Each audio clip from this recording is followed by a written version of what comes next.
Have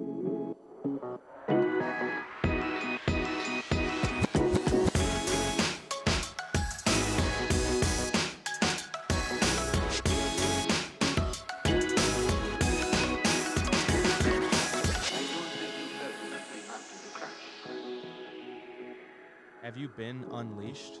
Unleashed. Hello, everybody. Welcome back to the Horizon Advisors Unleashed podcast. This is Alex Dinzer, and I'm here with Ryan Cuss. How's it going? Good. How's it going with you? Everything's going real well, man. It's wrapping up the end of June, and actually, it's hard to believe that we're already 1 month of our precious summer is pretty much gone. It was a blink of an eye. Yeah, it was. But you got to make the best of it when summer's here, and that's actually the topic for discussion today. We're going to be talking about some of the fun things to do in Michigan during the summer. I just had the pleasure of experiencing Mackinac Island, which I'll be honest with you, I did not have high expectations for at all. I was kind of planning to go there and it just be like blah, but it was awesome. It was an incredible trip with the family. I would definitely say it's more of a family-oriented town, but just a great vibe there. Very clean, beautiful, and I mean everything you really would want like in a northern Michigan experience. Have you been Mackinac Island. there? Yes, Mackinac Island, not like Mackinac City or the other stop. There's two different ways to get to Mackinac Island. Yeah, how do you even get there? I forget. So there is a ferry that there's a ferry that runs before the Mackinac Bridge. So you don't even have to go over the bridge. So you're in the top part of the lower peninsula. Of the lower peninsula, correct. And you get, basically to the Mackinac Bridge, which is a big bridge. It's fun to drive over. Yeah, it's huge. And you pull off at exit right before that. And I think that's Mackinac City is what it's called. And that's a really cool little strip of area. But, I mean, they have this stuff dialed in. I mean, literally, like you pull up in your car, you pull in through the gate, you park for a second, you get all your luggage off. We brought our bikes, which I was hesitant on doing, but we brought 4 bikes, actually 5. And they immediately take your bike. You move your bikes to the side. They take all your luggage, and they load all that up on the ferry that you're going to be on. And then you get in line, and they have ferries running every 30 minutes. So it's like clockwork. And no waiting around, no confusion. No confusion. And if you miss like the ferry, that. You're right back on it in 30 minutes. You wheel your bike to the, as you're getting on the ship, they take them immediately and just park them to the side. And then we rode up on top of the ferry, which it's about a 20-minute boat ride. Very windy, so dress appropriately. It was a little chilly, but with a sweatshirt and shorts, you were fine. And you get off and you get to the island in 20 minutes. They take all of your luggage to your hotel, so they know where you're staying. They have tags on the bags, and they transport everything to the hotel for you. So literally, we got off the ferry, hopped on our bikes, and just rode them to the hotel. Started going. Just started going. It was just, kind of cool. And then, our hotel wasn't ready, so we just parked our bikes on the street. And there's bikes all up and down the street. And you don't need locks. You don't need anything. Now, when I was a kid, I went there, and I remember there was no vehicles allowed on the island, right? There are no vehicles on the island at all. There's horses. There's horse and carriages, and then there's bikes. Did you see any e-bikes or the e-scooters? E-bikes are not allowed. Oh, really? Unless you get like a special permit. So probably like if you're handicapped or something like that, you could probably get it. But I don't think they're encouraged because it can be dangerous. The speed, yeah. Yeah, because I mean, there's a lot of people walking around, and then you have bike riders, and especially like with little kids. I mean, they have no clue what's going on. Like my 6-year-old almost took out people multiple times. I mean, very close to not being taken out, but good restaurants, really good food. The hotel we stayed at was called the Chippewa, which is right on the bay. So, it's like the middle of downtown, and the downtown has multiple bars and restaurants, ice cream, fudge. How many hotels? I know of the Grand Hotel. The Grand Hotel's like the big one. I don't know, honestly. I Just know a couple. Yeah, there's probably two or three. I'm just guessing, but then there's some bed and breakfasts as well. Nice. Other places to stay, but the water. I mean, the water looks like the Caribbean. Oh yeah, it's blue up It's there. turquoise. It's beautiful. It's very cold because it's like Lake Huron. But the hotel that we stayed at was the Chippewa. Right below the hotel is a famous bar called the Pink Pony, and that bar has like live music. They have a great outdoor seating area where you can eat, and then they have a bar outside that you can drink, listen to live music. They always have live music going day and night at the bar. So you literally, go up the elevator. You're in your room. The room we stayed in was a bigger room because we have kids and a family. And you walk in, there's two queen beds, and then you keep walking down a hallway, and there's a giant living room, like giant. And there's tables and chairs in there and couches, and then a massive balcony that overlooks the entire outdoor seating area where the restaurant is. And then you're literally looking out at the bay, Yeah, nice. watching like the ferry come in. And it's just unbelievable scenery. It's beautiful. So if you like to walk around, ride your bike, lounge, beautiful scenery. What Yeah. else? What else? and then the other I think highlight of, and I don't know. Did you eat fudge? That's what I remember. Mackinac Island fudge. I had a couple samples of it, but I don't eat a lot of sweets. But yeah, there was fudge flowing. Of course, kids had more sugar than they could even take in. But the other big highlight is they have a bike path that goes all the way around the perimeter of the island. So it's like 8.1 miles. Yeah, it's a nice ride. Then there's tons of spots to like stop off along the way. And as you're riding along the shoreline the whole way. So you're looking at the lake. And then there's a spot like probably a mile in that has stairs going all the way up. It's 230 stairs. So it's pretty high up there. But we all did it. Get the vista. Yeah, so my wife Jessica, Brady, my son, and Adeline, we all did it. And then Jessica's mom did it also. And there's a giant arch up there that like it's very cool. It's all made of rock and stone, and it's kind of like the arch that's in Cabo. You ever been to Cabo? No, never. But it's really a cool rock formation. And when you get up there, you're like right next to it. You take pictures with it and see it. Maybe we could even post some in the podcast episode so people take a look at it. But we did that, and then we went on for like another mile, and then Jessica's mom and my daughter turned around and went back because once you get to like 4 miles, you can't really, Yeah, you're in the middle. You're already in the middle, so you got to keep going around. So they got to like mile 2.5, and they turned around. But we kept going, and it was kind of hard for Brady being 6, but he did it just fine. You got to be paying attention and, and not stop every 10 minutes at every place to stop because you could do that. Then it it'll could take all day, forever. yeah. So, but after I think the last ferry of the night is at like 8:30 maybe. And then once that leaves, the only people left on the island are the people that are staying like in the hotels. Which is probably minimal, I would think. It is. It's very minimal. So like you got like the whole downtown to yourself. All the bars and restaurants are jamming. Everyone's having a good time. And then all the people that work on the island are all seasonal. So like we met a bartender the first day, and he like is from the Keys, and he just goes on this website and like looks for opportunities to go travel, and found Mackinac Island, came up here, and Change of pace. Yeah, change of pace, and then all the servers and all those people, they all go out like every night. A lot of them are younger, and they're doing karaoke and all kinds of stuff. But he explained that it's like a real world episode. Oh, wow. So I didn't a know lot they of party drama. up there.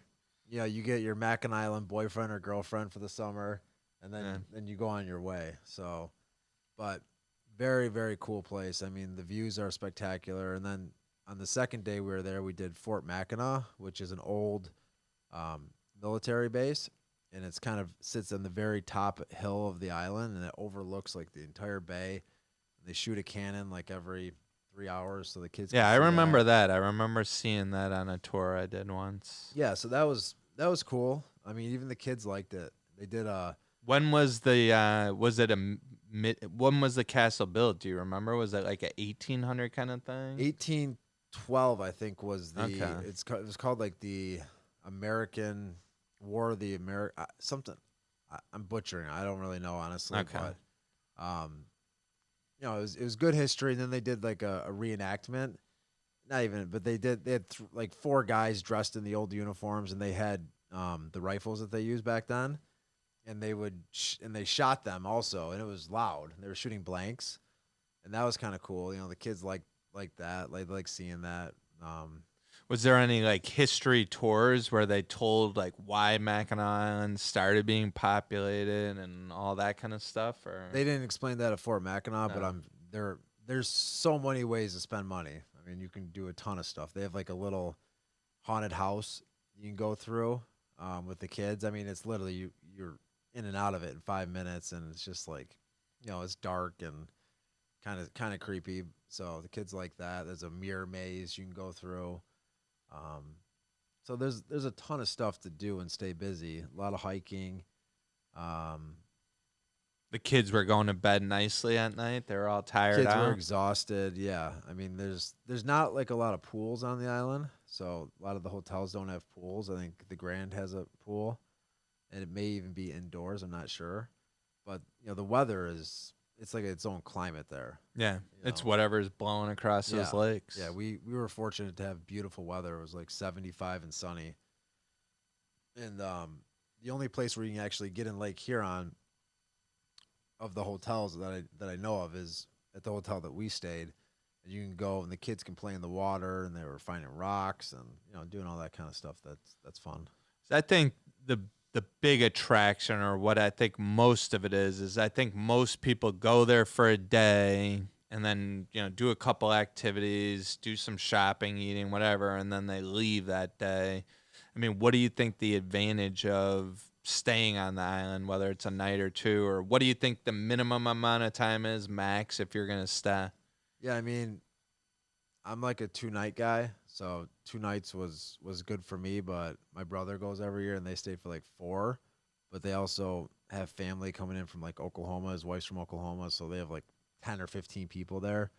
So there's just more stuff to do when you have, I guess, that many people. And so, I mean, the advantage of staying overnight is you get kind of that full experience of the nightlife because it has a great nightlife. Like Yeah, I've never experienced it that. has a great nightlife. The issue when you have little kids is that You don't get to enjoy the night. there is no nightlife because your kids go to bed at Yeah. 8:30, 9 o'clock, and at that point, like, somebody's got to stay in the room. So Denzer was out there gallivanting. Well, my father-in-law came and my mother-in-law and me and my father-in-law went out the first night and had a great time.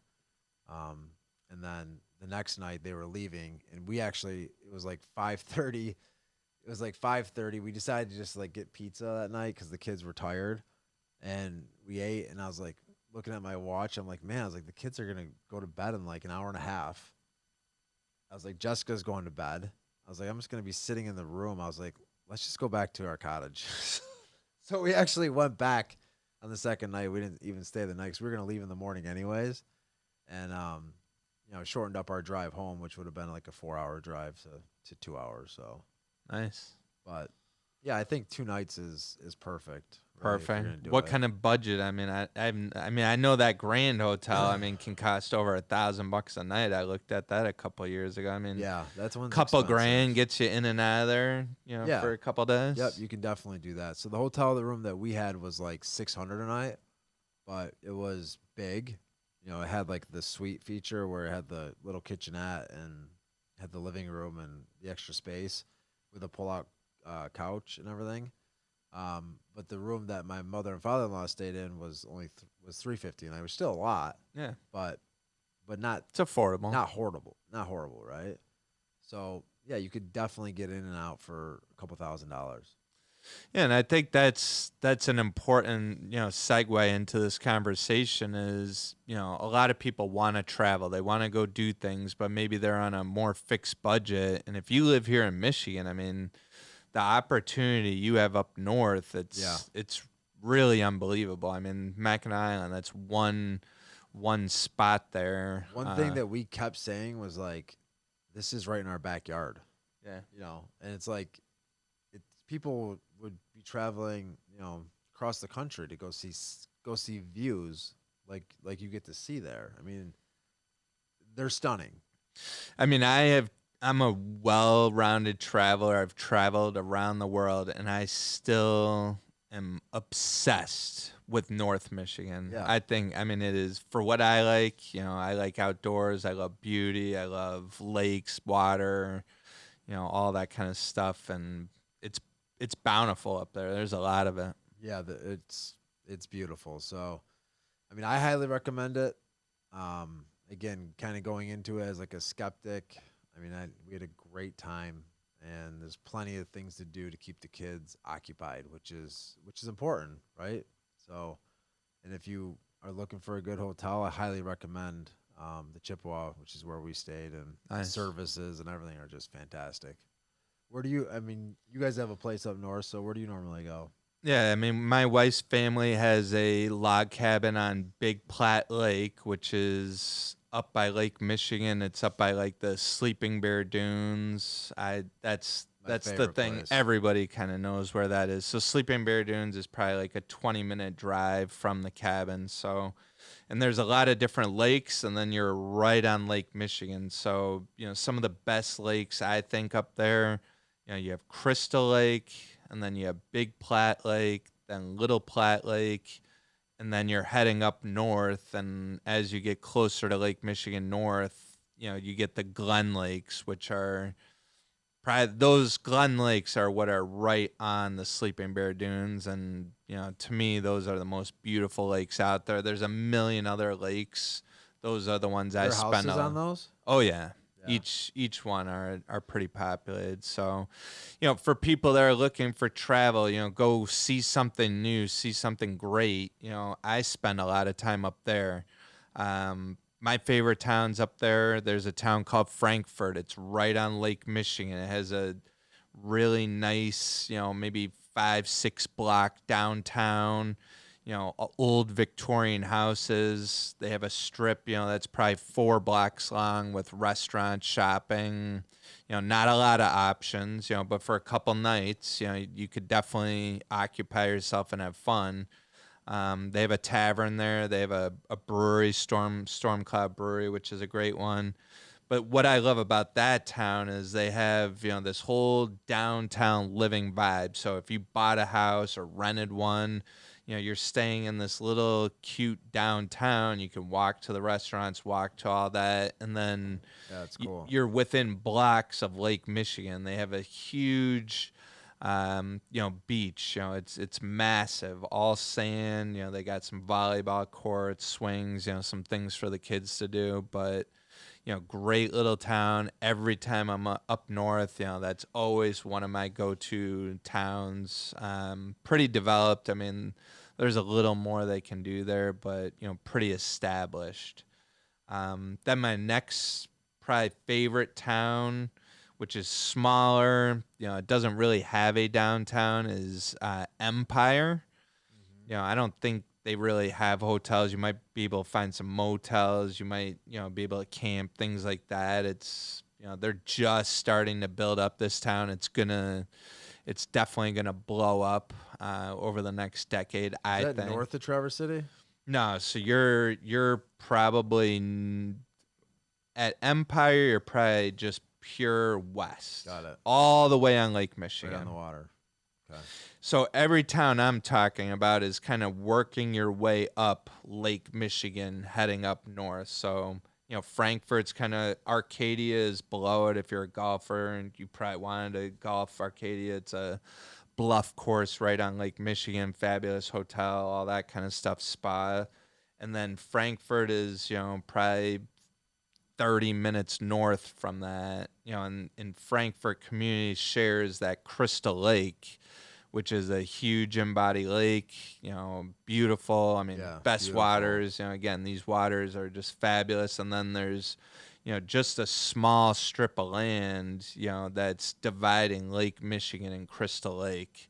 And it's little, there's all kinds of log cabins and stuff in there. But, so the thing I love about Empire, is I love, the Betsy Lighthouse. I love going there with the kids. You check it out, you goof around. But the beach in Empire is, again, you're looking out, you're kind of on a bay. You got Sleeping Bear Dunes that you can see way off in the distance, like way off to your right. And then off to your left, you can see more dunes. And then when you're just looking straight out, all you're looking at is probably that color water that you saw in Mackinac. I think the color is the best on that beach for whatever reason. Yeah, it's like it literally looks like the Caribbean. Yeah. It looks like the Bahamas, which that Minus water the is salt. incredible. Minus the salt, exactly. And All fresh water. the possible sharks. I mean, great fishing up there too. Like if you like to fish, there's charters in a lot of those small towns that you can take out and do salmon runs and all kinds of cool stuff. So, I mean, have you ever camped at all up there? Yeah, I've done a lot of camping Have you camped there. at the Platte River? I've camped on. No, I never do campgrounds. So we camp on rivers. So me and my buddy Dave, every single summer I go up there, end of June and stay into July.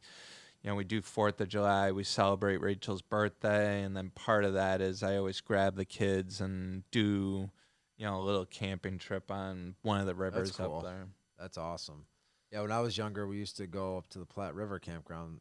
Yeah, that's right by the log cabin. Which is beautiful. Yeah. And you can rent canoes right there on the river, and you can canoe in. I think that flows into what, Big Platte? Yeah, it does. Yeah, which is and a canoe on Big beautiful. Platte feels very small. Yeah, it's not easy because it's such a big body of water, and you're not going to go real far, but it's awesome. I mean, it's absolutely stunning up there. So you can go cheaper if you wanted to go to a campground, but I think that campground probably fills up pretty quickly. Oh yeah. And there's also trails that go right to Lake Michigan, so you can just walk to Lake Michigan, enjoy the beach, have a great time.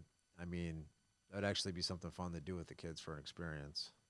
Yes, I mean, you got all these great little beach towns. You go in there, you have ice cream, you have dinner, you go to a couple of the shops, you goof around, and then, probably my favorite part of up there, a lot of federal and state land. I mean, they have gobbled it up there. So you got a lot of protected land. I mean, I know last year we did this hike that I never did before, and it was, I think it was federal land, and it was a old timber property, and they had probably, I'd say, like 5 or 6 houses, multiple barns that the feds came in and all rehabbed. I mean, they look beautiful. You can kind of like look through the windows and stuff like that.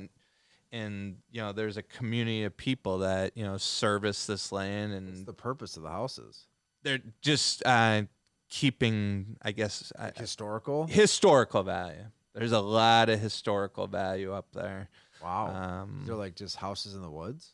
Yeah, or right in the middle of a field. Think about the most beautiful barn you've seen in a field, with a farmhouse there. I mean, these type of properties. That's and they're awesome. And they're restoring them and making them nice. I mean, they were probably just falling apart for a while. So there's a lot of that. There's one of my favorite drives. It's called Pierce Stocking. It's right up by Sleeping Bear Dunes.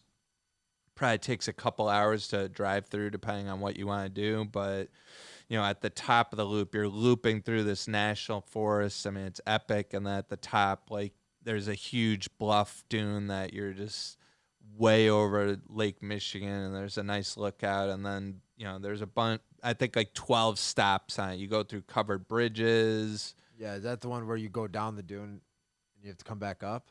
Or that's Sleepy Bear. Sleeping Bear is that. This dune, they warn you. I'd say this dune that I'm talking about right now, they probably airlift, I bet you 10 people a year out of it. People go down it, and I mean, the verticality of this, I mean, you're like bear crawling up the hill. I mean, Jeez. So people go down it because that's easy, and then they don't realize climbing steep sand. Oh, it's hard.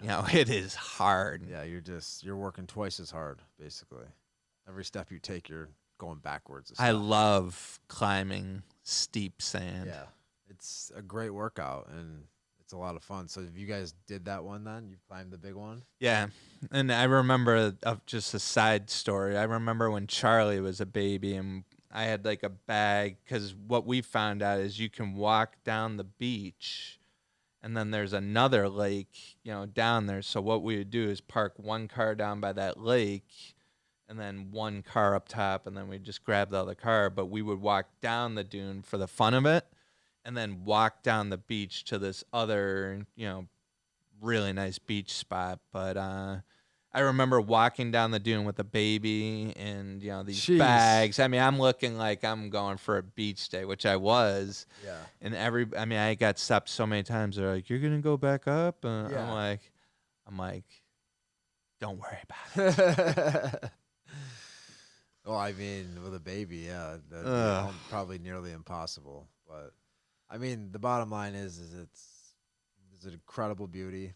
Yeah. A lot of places in Michigan, right in your backyard. You don't need to spend a ton of money to go on these trips, And see some just great things up yeah, there. highly And encourage it. I'd really. meet a lot of people that still never been up there. And I look at them, I'm just like, Yeah. you're crazy. One thing, so with Mackinac, like if you rent a bike for the day, it's almost like 75 to $80 a bike. Wow. So Yeah, if bringing you- your if you own have bike bikes, is definitely worth It's a it. lot cheaper. I think it's $10 a bike to get it across on the ferry, compared to 80. And especially if you have like a family, you're saving $300-400. Yeah, that's a bike in itself. Yeah, in bike rentals. So, encouraged you to bring your own bikes. But what I thought was cool up there's, you don't have to worry about theft. Like I had, my bike just sitting on the side of the road. There's hundreds of bikes out there, but still, like overnight, nobody messes with things. Well, yeah, because where are you going to go? You're on Yeah. an island. Yeah, exactly.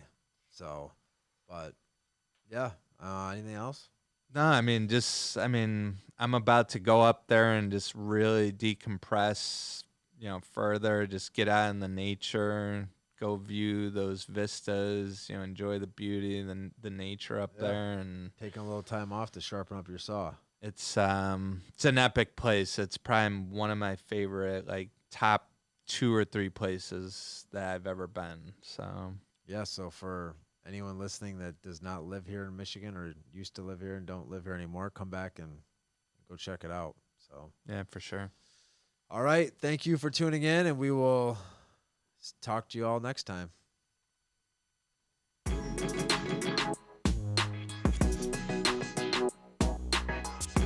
Ryan Kuss, President and Financial Planner.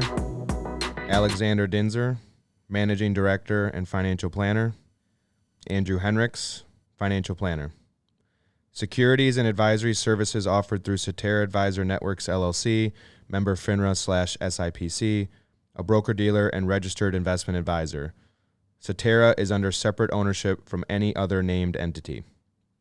Tax planning services offered by Horizon Advisors. Tax and accounting services provided by Horizon Advisors CPA. Cetera Advisor Networks does not provide tax nor accounting services. For a comprehensive review of your personal situation, always consult with a tax or legal advisor. Neither Cetera Advisor Networks LLC nor any of its representatives may give legal or tax advice. The views stated in this podcast are not necessarily the opinion of Cetera Advisor Networks LLC and should not be construed directly or indirectly as an offer to buy or sell any securities. Due to volatility within the markets, opinions are subject to change without notice. Information is based on sources believed to be reliable. However, their accuracy or completeness cannot be guaranteed. Past performance does not guarantee future results.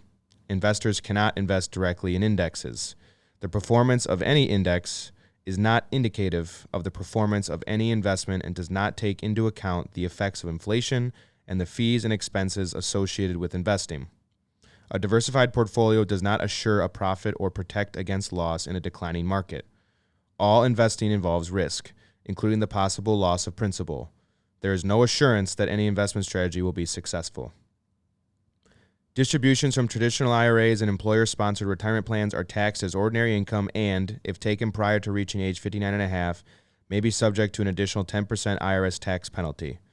Converting from a traditional IRA to a Roth IRA is a taxable event.